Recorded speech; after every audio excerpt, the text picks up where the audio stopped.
Catchment Combos with Thriving Southland, your link to Southland catchment groups and their impactful projects. Each episode will dive into grassroots effort by local farmers and communities that are driving change and sustainability in our regions. Listen in for inspiring stories and insight. Real people, real change, the Southland way. Welcome to Catchment Convos, the podcast where we dive into the work of passionate people driving change in our catchments and communities. I'm your host, Sarah Thorne, one of the Thriving Southland Catchment Coordinator team. And in today's episode, in celebration of International Women's Day, we're sharing the stories of two wonderful ladies, Clare Officer and Rachael Millar, who do fantastic work in their catchment groups and local communities. Clare and Rachael are leading change in farming, science, and in their communities through their work and personal time. Both are busy mums involved in kids' activities, school boards, home and school associations, catchment groups, and have careers where they look after Southland's land, water, and communities. Rachael is a passionate advocate for catchment work and currently serves as a chief advisor to the CEO at Environment Southland. Her career spans roles in policy planning and environmental science management. She also brings her expertise to the Thriving Southland Funding Panel and is a member of the Waimatuku Catchment Group. Clare is a busy dairy farmer. Her leadership journey includes the Southern Dairy Development Trust, the Greater Dipton Catchment Group, time as a catchment coordinator, and joining the Thriving Southland Board in 2025.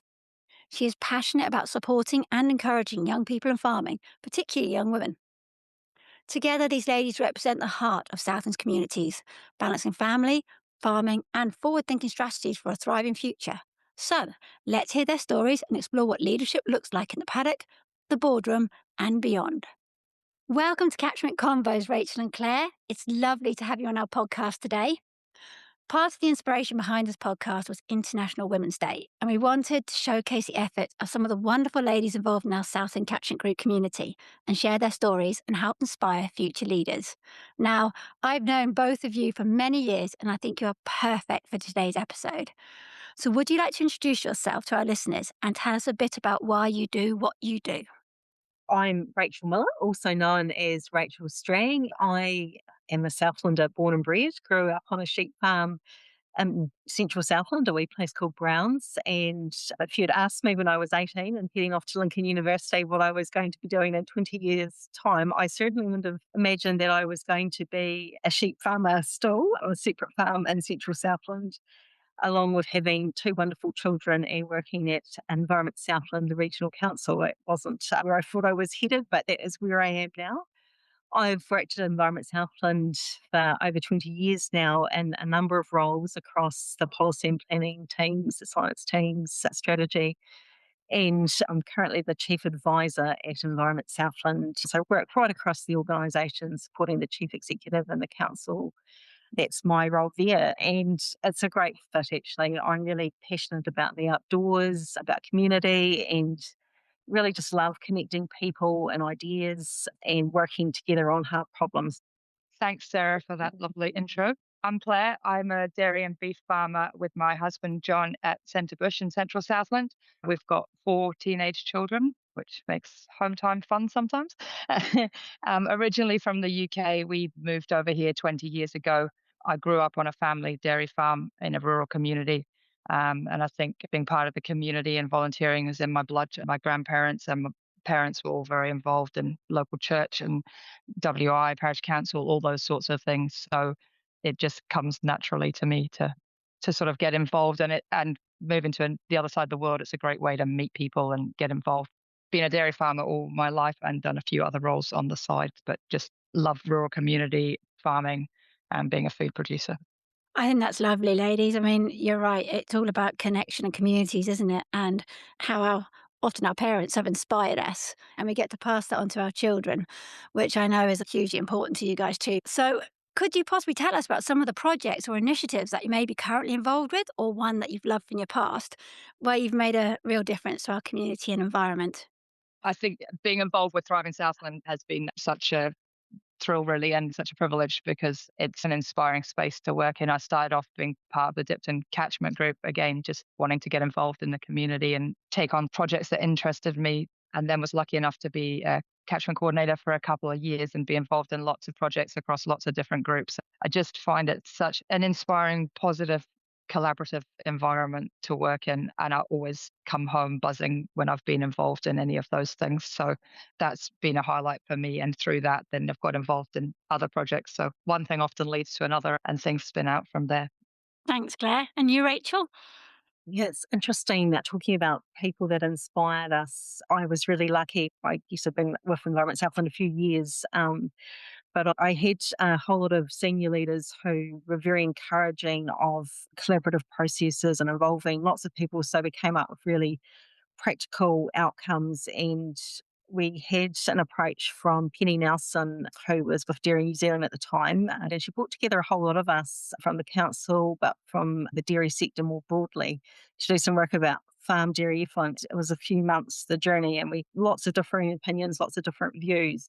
But we came up with some really good outcomes. So that's been quite key in shaping what I do and how I do it. And so a lot of the projects and programs that I'm probably most proud of and think have achieved the most are those sorts of collaborative ones. So there was that one way back in the day, but more recently we had a group called the Regional Forum do a lot of work actually about how we might achieve community aspirations for fresh water, and some really great things coming out of that.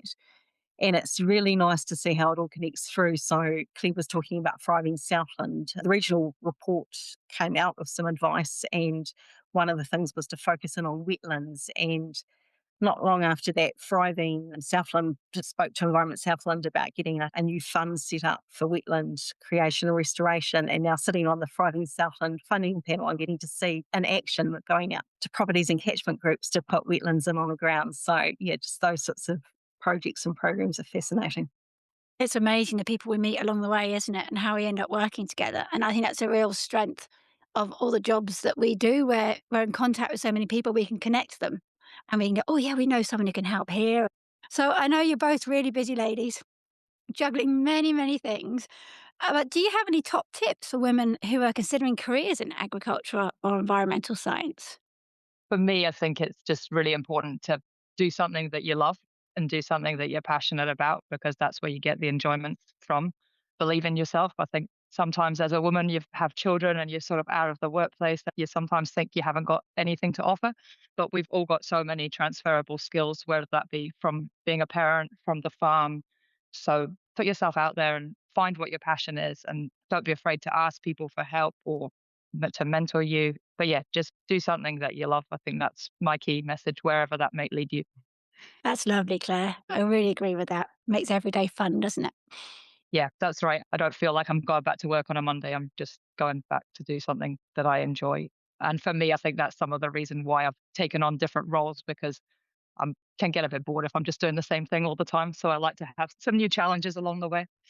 So actually, Claire, you alluded to probably my number one as you were speaking, and it's about having a really good support network. I've been so lucky, all the different people that have been supporting me over the journey that I've had. You really can't do it all alone, and you shouldn't have to either. And so, yeah, find your people, find mentors, share the load at home and at work. It really does take everyone.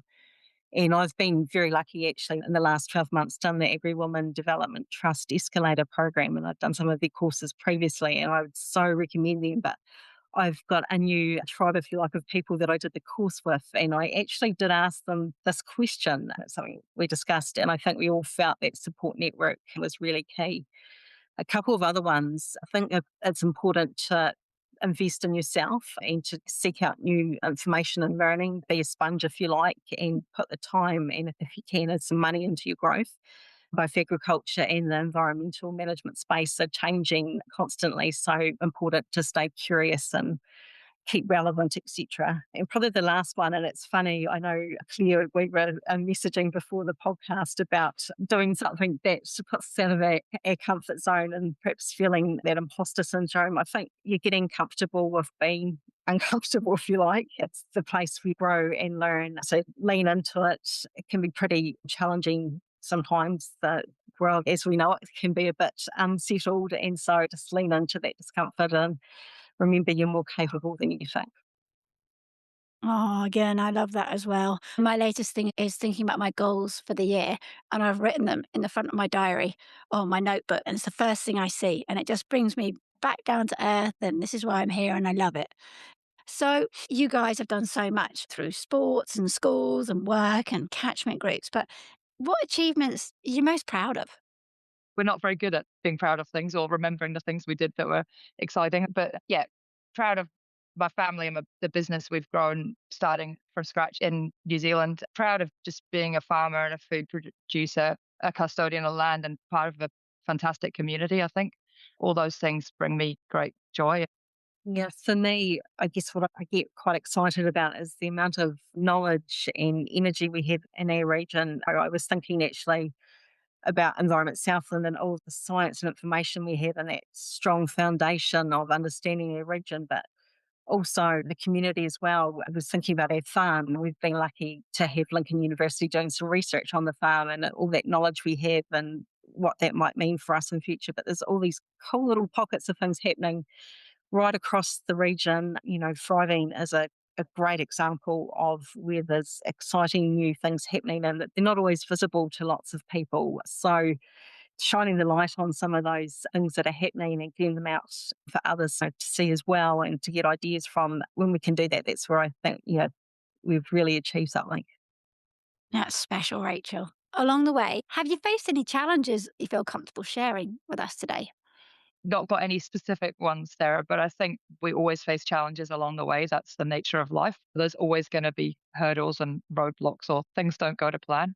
And I suppose that's where all those support networks and skills you learn along the way are important. Those challenges are often what help us grow at the end of the day. It's coming through when things didn't quite pan out as you thought.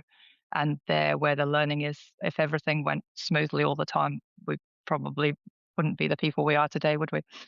For me, probably some of the biggest challenges along the way have actually been health challenges. It probably just makes me think actually of another thing in terms of tips. I think protecting your energy is really important too. So taking time to recharge your batteries, do what you love, those are really important things as well.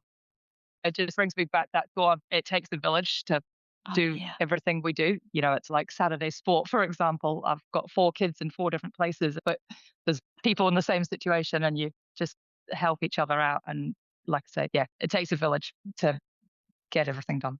You're right. And there's some great support networks out there. Have you come across any, like Rachel, you mentioned in your course, and that's been a great bunch of people that you can now connect to? Are there any other ones out there that, could be a good tip for people?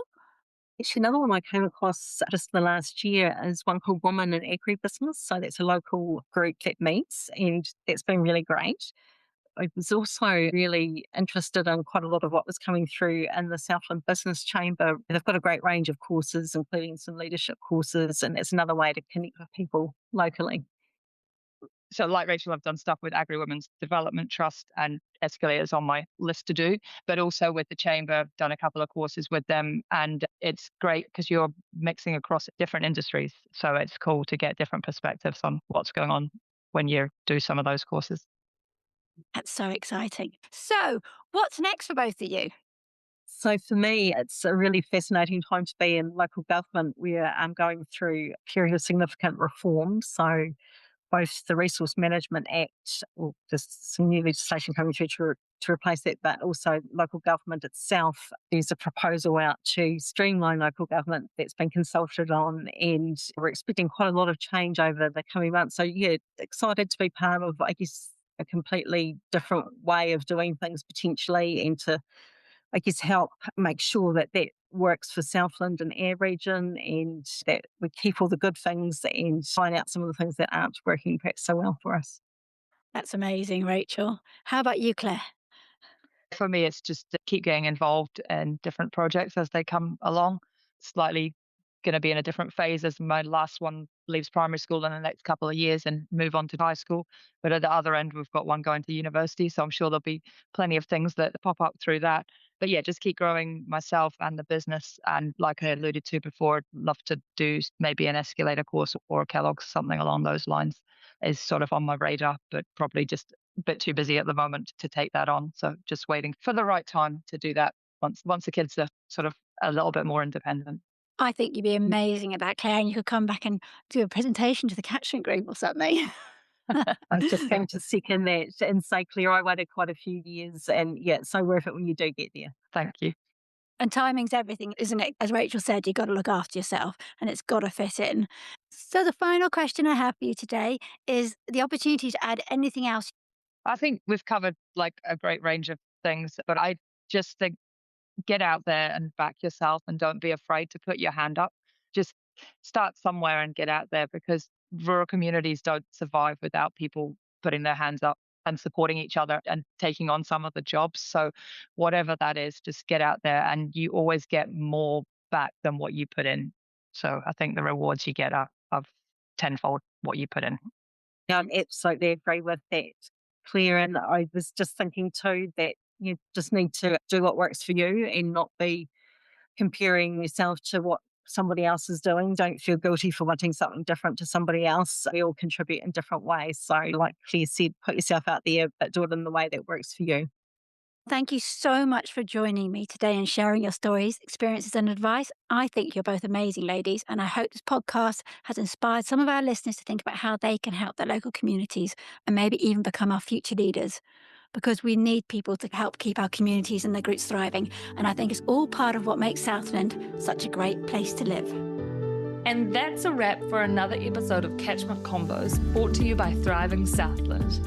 A big thanks to our guests for being a part of the conversation on today's episode, and for you guys for tuning in. We appreciate your support. Don't forget to like, subscribe, and follow us wherever you get your podcast from, so you can stay up to date with all the latest episodes as they're released. For more information on this episode, check out the show notes or head to the Thriving Southland website, where you can also learn more about the awesome work happening across the catchment groups here in Southland. And if you've got a project or an idea you want to share, don't be shy, reach out. So until next time, keep up the good work out there on the land, and as always, stay connected and keep driving those changes for a thriving Southland.